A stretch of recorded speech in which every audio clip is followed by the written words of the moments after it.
So we're here in Clovis, California. Just finished installing a price fixture faucet provided by the homeowner, and it is the Sonterra. So that's your documentation there. And so faucet was installed. Removed the old one; it's sitting right there on the counter. And then the old supply lines were half by half, which is fine, except the gaskets are pretty old and indented. And honestly, hooking them back up to a new faucet, you're asking for a leak. And so the supplies that we carry, they're half by 3/8. So 3/8 on the bottom, 3/8 OD, and then 1/2 inch up at the top, which you can't see because it's back there. But so what we opted to do, we talked to the homeowner. The old multi-turn valves, you know, they're fine if they work, and if they don't, then not so great. Anyways, we opted just to go ahead and replace and upgrade the new shutoff valves, and those are the quarter turns. So just quarter turn off right there, quarter turn on, which is great, and then a 3/8 OD, which fits our supply lines. You know, we could have just simply gone and gotten new half by half supply lines, but that's time on the road that we'd be charging the customer, and it adds up pretty quick. So anyways, we had these in our buckets, so we just went ahead and put these both on the hot and the cold side. So 1/2 inch IPS by 3/8 OD. Supply lines 3/8 OD by 1/2 inch FIP by 20 inch braided stainless steel, tied into the existing faucet. It's a price fixture valve, so it's got this, I think they're kind of neat when they seal. When they don't seal, they're not so neat. They give you the rubber gasket on top, that goes under here as opposed to the putty, and you just pull it through one large nut, and you tighten that guy up, and it's good. And if it doesn't drip, doesn't leak, it's a home run. If not, you pull it back out, you put some putty in here. So far, we've run water, and it looks like it's going to seal, so that's good. What I like about these as well is there's no assembly back here, pull rod and a lever and a pop-up and all that. You just simply click it closed and click it open. So I like that design. Sometimes it's fussy, like the sink's not formed correctly around where that seats. That rubber won't seal. So we're going to run some more water just to make sure. We like to make sure nothing's leaking before we go. And so we had to shut the water down to the home entirely, drain everything down, and then go ahead and replace hot and cold valves.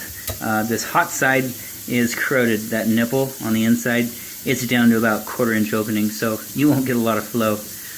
Even though if you look here, you can see even with that's huge flow.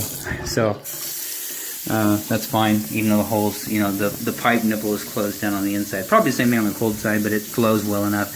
And honestly, these risers that go up, these braided supplies, the inside diameter of the rubber hose that's in there, they're about 1/4, no more. So they're tiny anyway, so no big deal. So shut down the water, new shutoff valves, new supply lines, new faucet by the homeowner, new drain assembly. The only thing that is existing is going to be this tubular P-trap.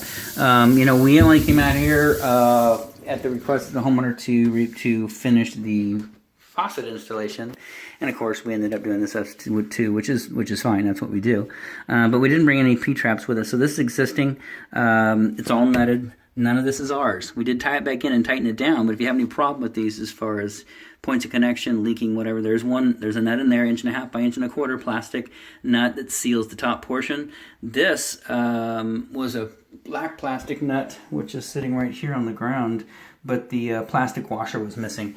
And so, lo and behold, we found this old school integrated nut and washer just sitting in the bottom of our bag. So it's a used product, but it does seal. So that's the only thing we've added to it, just to seal this portion. So you have the trap extension, then you have the P-trap down here, and then a nut on the back. And of course, we like to pipe dope those up.